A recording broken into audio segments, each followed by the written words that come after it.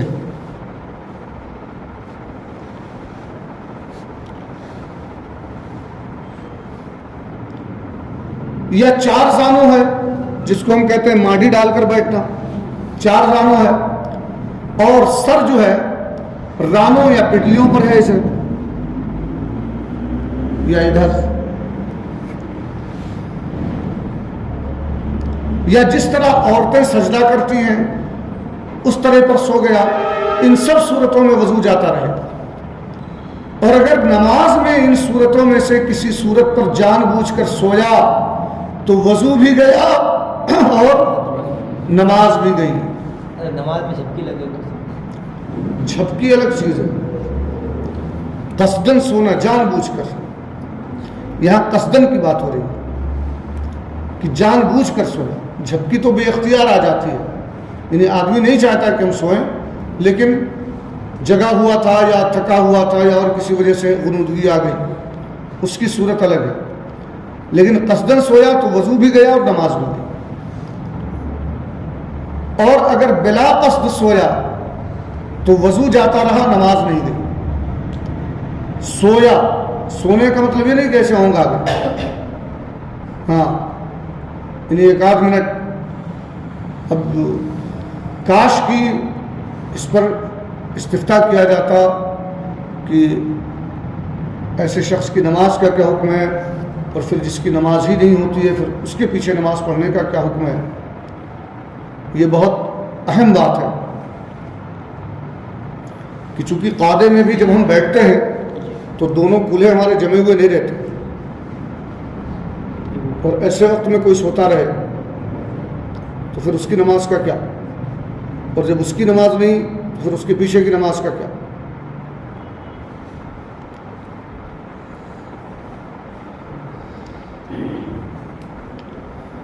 اب یہ تو وہ طریقے تھے جن طریقوں پر سونے سے وضو ٹوٹ جاتا ہے، اور اس کو صرف دو لفظوں میں یوں سمجھ لیں کہ جتنے طریقے سے بھی وہ سوئے اور اس میں دونوں کولہے جمع نہ ہوں، ایک کولہا یا دونوں کولہے اٹھے ہوئے ہوں یا جھکے ہوئے ہوں، تو ان تمام صورتوں میں وضو ٹوٹ جائے گا.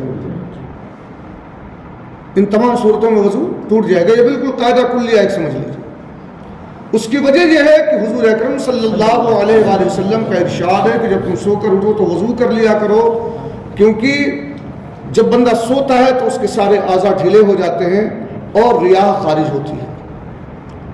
ہم آپ بھی جانتے ہیں اس چیز کو کہ سونے میں زیادہ ریاح خارج ہوتی ہے، کیونکہ اس وقت بدن کے اعضاء پورے ڈھیلے پڑ جاتے ہیں. تو اب خارج ہونے کا جو راستہ ہے وہ تو بالکل کھلا ہے، اور ہم سو رہے ہیں، ہم تو بے خبر ہیں، ہمیں خبر ہی نہیں ہے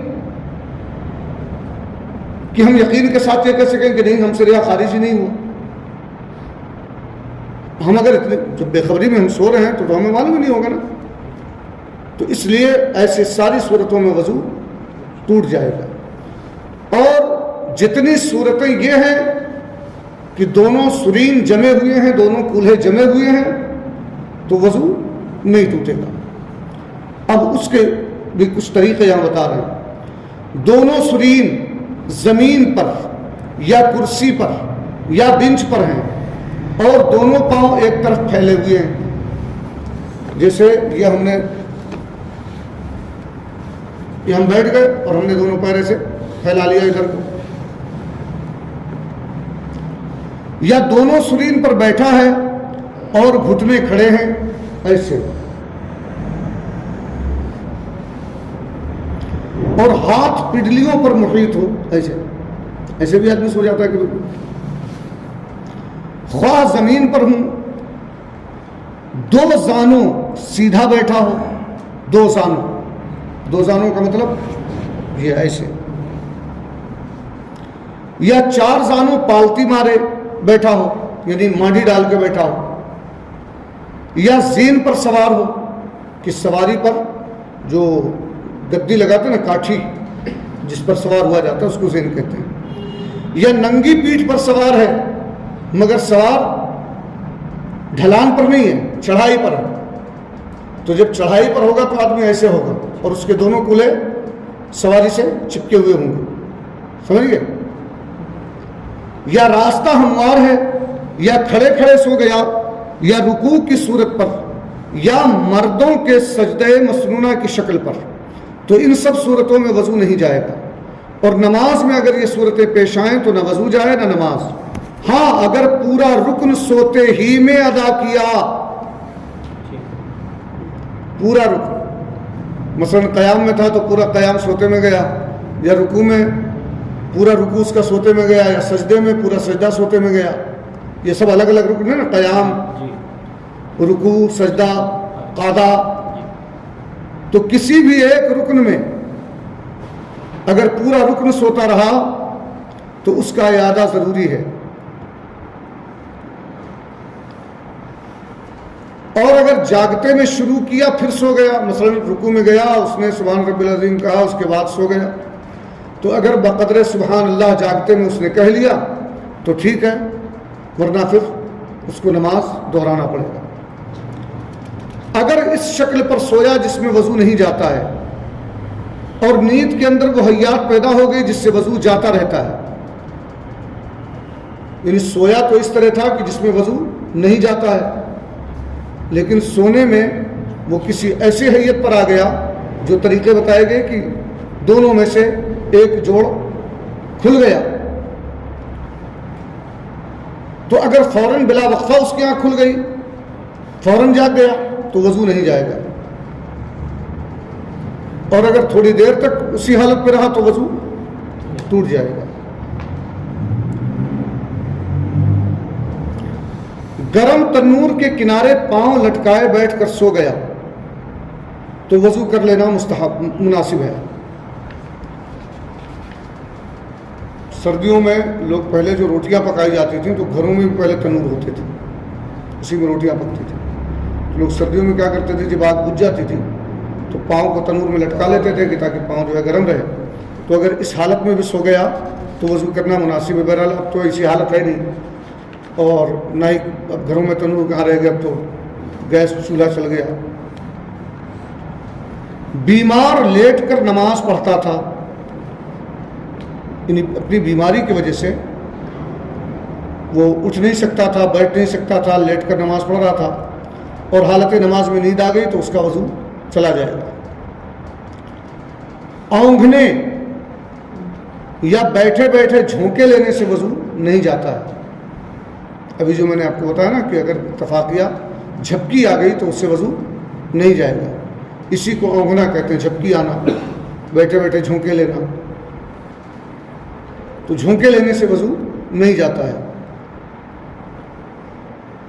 جھوم کر گر پڑا اور فوراً آنکھ کھل گئی، مثلا آنکھ لگی اور دھڑام سے گر گیا، اب آنکھ کھل گئی تو وضو نہیں جائے گا. اور اگر تھوڑی دیر تک رہا تو پھر. نماز وغیرہ کے انتظار میں بعض مرتبہ نیند کا غلبہ ہوتا ہے، خصوصاً جمعہ وغیرہ میں، اور اس کی بھی ایک وجہ ہے. میں اسی لیے کہتا ہوں کہ ہم لوگ غور نہیں کرتے ہیں. باہر آدمی بیٹھا رہتا ہے اور اسے نیند نہیں آتی ہے. کیوں؟ نیند کب آتی ہے؟ جب دل اور دماغ کو سکون ملتا ہے، تبھی تو نیند آتی ہے. اسی لیے جس کو ٹینشن ہو جائے اس کو نیند نہیں آتی، پھر اس کو ڈپریشن کی گولی لینی پڑتی ہے، ڈپریشن کی گولی کا. لیکن یہ خدا کی قدرت دیکھیں کہ خدا نے ہمیں نماز جیسی عظیم نعمت دی اور اپنا یہ مقدس گھر دیا کہ اس میں آتے ہی دل کو بھی سکون مل جاتا ہے، دماغ کو بھی سکون مل جاتا ہے. آپ دیکھیں کہ جیسے مسجد میں آتا ہے آدمی اس کو سکون مل جاتا ہے. خطبے کے وقت آپ دیکھیں کتنے لوگ ہونکتے رہتے ہیں. فجر میں جو لوگ پہلے آ جاتے ہیں ان کو دیکھیں ہونکتے رہتے ہیں. کیونکہ یعنی جو بڑے بڑے جو ہے برین اسپیشلسٹ جو نہیں کر سکتے ہیں وہ نماز کر کے دکھا دیتے ہیں. بندے کے دل کو بھی سکون، دماغ کو بھی سکون.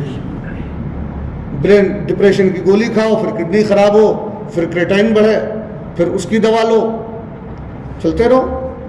لیکن نماز ان تمام دواؤں سے بچاتی ہے اور دل و دماغ کو سکون عطا کرتی ہے. تو فرماتے ہیں کہ نماز وغیرہ کے انتظار میں بعض مرتبہ نیند کا غلبہ ہوتا ہے تو اسے دفع کرنا چاہتا ہے، تو بعض وقت ایسا غافل ہو جاتا ہے کہ اس وقت جو باتیں ہوئیں اس کی اسے خبر نہیں ہوتی ہے، بلکہ 2-3 آواز میں آنکھ کھلتی ہے اور اپنے خیال میں یہ سمجھتا ہے کہ سویا نہیں تھا، تو اس کے اس خیال کا اعتبار نہیں ہوگا۔ اگر کوئی معتبر شخص کہہ دے کہ تو غافل تھا، پکارا جواب نہیں ملا، یا امام صاحب رکوع میں چلے گئے ابھی تم قیام ہی میں کھڑے ہو، یا یہ پوچھا جائے اس سے کہ ابھی کیا بات ہوئی تھی اور وہ نہ بتا سکے، تو پھر اس پر وضو لازم ہوگا۔ فائدہ: انبیاء علیہ السلام کا سونا ناقض وضو نہیں ہے۔ سبحان اللہ۔ اس سے اندازہ لگائیں جو کہتے ہیں نبی ہماری طرح بشر ہیں، یہ یاد رہے کہ نبی کا بشر ہونا اور چیز ہے اور ہماری طرح بشر ہونا اور چیز ہے۔ ہم سوئیں تو وضو ٹوٹ جائے، وہ سوئیں تو وضو نہ ٹوٹے، ہم مر جائیں تو ہماری بیوی 4 مہینے 10 دن عدت گزار کے جس سے چاہے نکاح کر سکتی ہے، ان کی بیویاں ولا ان تنکحوا ازواجہ من بعدہ ابدا، کہ ہمیشہ ہمیشہ کے لیے وہ امت پر حرام کر دی گئی ہیں۔ کیوں؟ اس لیے کہ وہ ازواجہ امہاتہم، ان کی بیویاں تمہاری مائیں ہیں، ان سے نکاح ہمیشہ کے لیے حرام قرار دے دیا۔ ہم مر جائیں تو ہماری وراثت تقسیم ہو، نبی پردہ فرمائے تو ان کی وراثت تقسیم نہ ہو۔ تو انبیاء علیہ السلام کا سونا ناقض وضو نہیں ہے، کیونکہ ان کی آنکھیں سوتی ہیں، دل جاگتے ہیں۔ علاوہ نیند کے اور نواقص سے انبیاء علیہ السلام کا وضو جاتا ہے یا نہیں، اس میں اختلاف ہے، لیکن صحیح یہ ہے کہ دیگر جو چیزیں ہیں جن سے وضو ٹوٹتا ہے، ان سے انبیاء علیہ السلام کا بھی وضو جاتا رہتا ہے، مگر ان کے عظمت شان کے سبب، نہ بسبب نجاست کے۔ جیسے ہم نے بیت الخلاء کیا، استنجا کیا، تو اس لیے کہ ہمارے جسم سے نجاست نکلی، اس لیے وضو ٹوٹا نا، لیکن انبیاء کے لیے نہیں ہے کہ نجاست نکلنے کی وجہ سے وضو ٹوٹا، ان کی عظمت شان کے سبب ان پر وضو لازم ہے، لیکن حقیقت میں جو ان کے جسم سے نکلتا ہے وہ نجاست نہیں ہوتا بلکہ پاک ہوتا ہے، پاک ہوتا ہے۔ انبیاء علیہ السلام کے فضلات مبارکہ پاک ہوتے ہیں، یہ ذہن میں رہے۔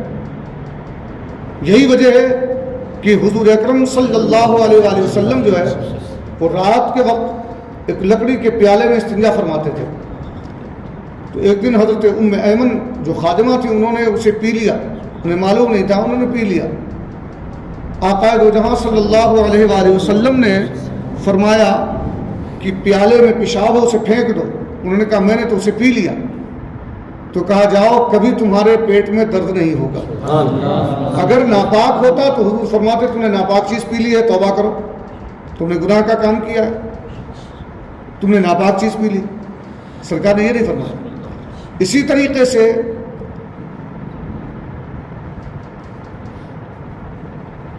جنگ احد کے موقع سے حضرت مالک بن سنان رضی اللہ تعالیٰ عنہ کا نام نہیں یاد آ رہا تھا مجھے، حضرت مالک بن سنان رضی اللہ عنہ صحابی رسول تھے، تو جب سرکار کو کڑیاں چبھ گئیں، اصل میں جب پہلے جنگ کرتے تھے تو اسے وہ پہنے ہوتے تھے کیونکہ تلوار مارے تو اسی پر لوہے پر لگے، تو کڑیاں یہاں اٹک گئی تھیں جس سے خون بہہ رہا تھا۔ حضرت مالک بن سنان نے دیکھا کہ کہیں سرکار کا خون مبارک زمین پر نہ گر جائے، وہ گئے اور انہوں نے ہاتھوں میں لے لیا۔ ہمارے جسم سے خون اگر نکل کر بہہ جائے تو وہ ناپاک ہے، انہوں نے ہاتھوں میں لیا اور اسے فوراً پی لیا کہ کہیں میرے چلو سے گر نہ جائے، گستاخی نہ ہو جائے، پی لیا۔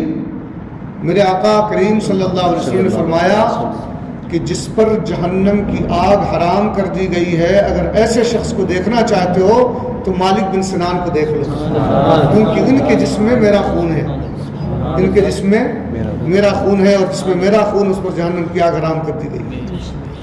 تو اگر ناپاک ہوتا تو سرکار منع فرماتے کہ مالک بن سنان سے مت پیو، اور اگر پی لیتے تو یہ کہنے کے بجائے کہ ان پر جہنم حرام ہو گئی، ان کو ڈانٹتے، تنبیہ کرتے کہ قرآن نے دم مسفوح کو حرام قرار دیا ہے اور تم نے اسے پی لیا۔ تو سرکار نے یہ کہہ کر کے اس بات کی سند دے دی۔ ہاں، تو یہ انبیاء علیہ السلام کے فضل، اور بھی بہت سارے اس قسم کے واقعات جو ہے سیرت اور حدیث کی کتابوں میں بھرے پڑے ہیں،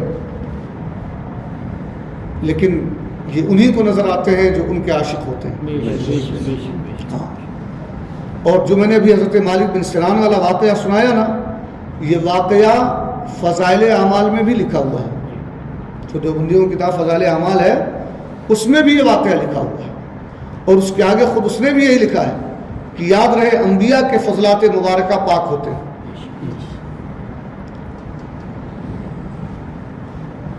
تو بہرحال انبیاء علیہ السلام کا سونا ناقض وضو نہیں، اور ان کے جسم سے جو چیزیں نکلتی ہیں وہ نجاست نہیں، بلکہ ان کے فضلات شریفہ طیب و طاہر ہیں، جن کا پینا کھانا ہمارے لیے حلال اور باعث برکت ہے۔ بے ہوشی اور جنون اور غشی، بے ہوشی تو یہ ہے کہ آدمی کے قلے بیٹھ جائیں، آنکھ بند ہو جائے، ہے نا، بالکل اسے کسی چیز کا ہوش نہ رہے، چاہے چمٹی کاٹو کچھ بھی کرو، بے ہوش پڑا رہے۔ جنون یعنی پاگل ہو جانا۔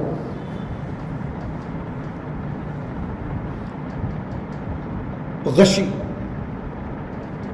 غشی میں آدمی بے ہوش تو نہیں ہوتا مگر بے ہوشی جیسی کیفیت ہو جاتی کہ چکرا کے جھوم کے ایک دم گر گیا، اسے اپنا ہوش بھی نہیں اور اپنے آپ کو سنبھالا بھی نہیں جا رہا ہے، اس کو غشی کہتے ہیں۔ یا اتنا نشہ کہ چلنے میں پاؤں لڑکھڑائے، ان چیزوں سے وضو ٹوٹ جاتا ہے، بے ہوش ہو جانے سے، جنون یعنی پاگل پن ہو جانے سے، غشی ہو جانے سے، اور اتنا بھی نشہ کسی بھی چیز کا ہو، یہ ضروری نہیں کہ کسی حرام چیز ہی کا نشہ ہو، اگر کسی نے تمباکو بھی اتنا کھا لیا یا گل منجن اتنا کر لیا یا اور کوئی ایسی چیز جو مباح ہے کہ اس کے قدم لڑکھڑانے لگے، چلنے میں ڈگمگانے لگا، تو اس کا وضو چلا جائے گا۔ بالغ کا قہقہا،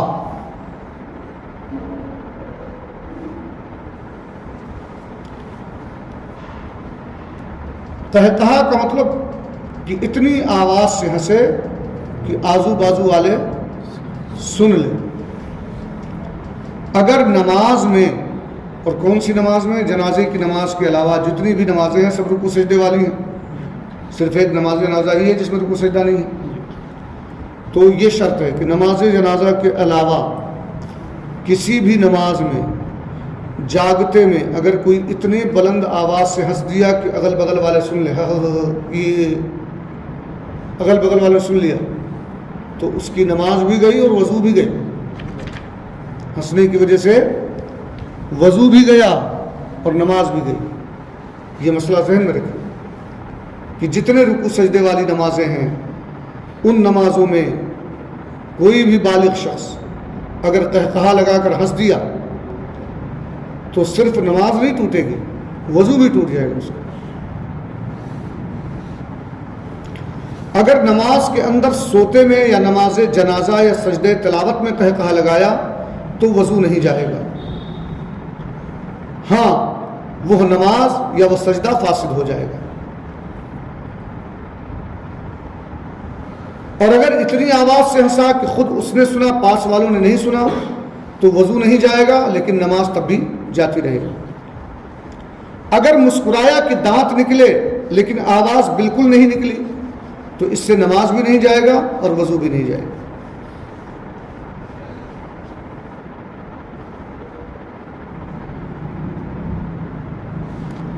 اب آج یہیں پر گفتگو ختم ہوتی ہے۔ اللہ تبارک و تعالی ہم سب کو ان مسائل شرعیہ کو یاد رکھنے کی توفیق عطا فرمائے۔ غیر نماز میں اگر قہقہا لگا لیا کوئی تو غیر نماز میں قہقہا سے وضو نہیں ٹوٹے گا۔ یہ صرف نماز کی حالت میں، جاگتے میں اور رکوع سجدے والی نماز میں۔ غیر نماز میں اگر قہقہا لگایا تو قہقہا سے وضو نہیں ٹوٹے گا۔ غیر نماز میں تو وہی جو چیزیں بتائی گئی کہ یہ چیزیں ناقض وضو ہیں، وہی یہ صرف نماز کی حالت میں اور وہ بھی رکوع سجدے والی نماز میں۔